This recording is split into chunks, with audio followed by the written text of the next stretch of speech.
And now we take a closer look to the never-ending saga of this hot potato, the so-called citizenship law, rather. The Ministerial Committee for Legislation here in Israel green-lighted the bill Sunday, which would again bar Palestinians who marry Israelis from receiving permits to live with their spouses in Israel. The bill was introduced way back when, at the peak of the Second Intifada in the early 2000s, in a bid to prevent terror attacks. But from the get-go, rights groups claimed it is discriminatory against Palestinians and Arab Israelis.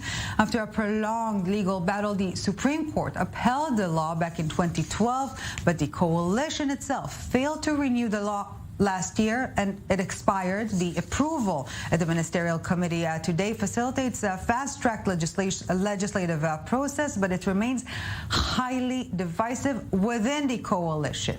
So for more, we're now joined by journalist Alison Kaplan-Sommer of the Haaretz Daily and Israel Hayom Daily's diplomatic correspondent Ariel Kahana. Thank you both very much for coming on the show today. So Ariel, I would like to start with you. Despite the fact that this law is very much a jewel on the right-wing crown when it comes to legislation, the right-wing opposition, led by Benjamin Netanyahu's Likud party, voted against it in an attempt to embarrass the coalition. It's essentially at the price of abandoning its ideology to an extent.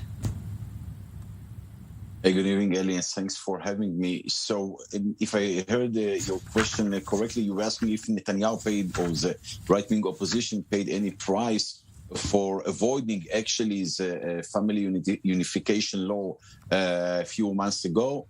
So I believe the answer is no. If you watch the polls, it doesn't look that anyone punished the opposition, or from the other side, the coalition. No, the opposition rather punishing itself, but not by not upholding to its own values and ideology, just focusing on politics, no?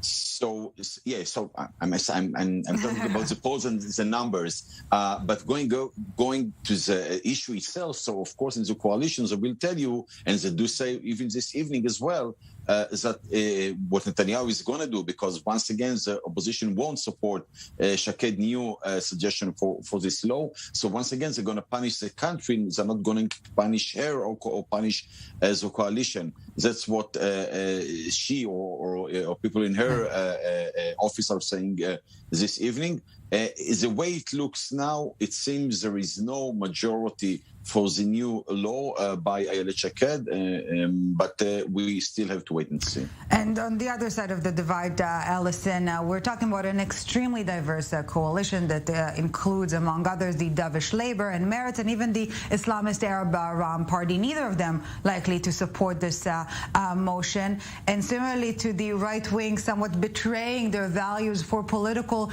means, some suggest we need to be careful.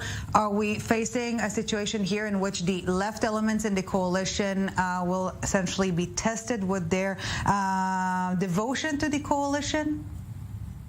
Well, the last time around in July, many of the Meretz party members really had a hard time. They voted against their consciences, their conscience. They believed that this law was discriminatory and racist, and yet there was a lot of pressure on them to hold this newborn coalition together, and so they voted in favor of the law. And they're saying what Tamar Zandberg was saying, or she was saying in the debate today, is that this time around they're not necessarily going to do that. Right. And there were promises made in July that this would be looked at, that there would be reforms, that there would be a way to look at the cases on a case-by-case basis instead of having a sweeping ban on Palestinian citizens not being able to be permanent residents when they married an Israeli, and none of those promises were kept. So this time around it's going to be even harder. Right, and God forbid we will try to talk substance for a second here. As long as the law was intact, Alison, all the reunification pleas were automatically denied. But how many are they really? What numbers are we talking about?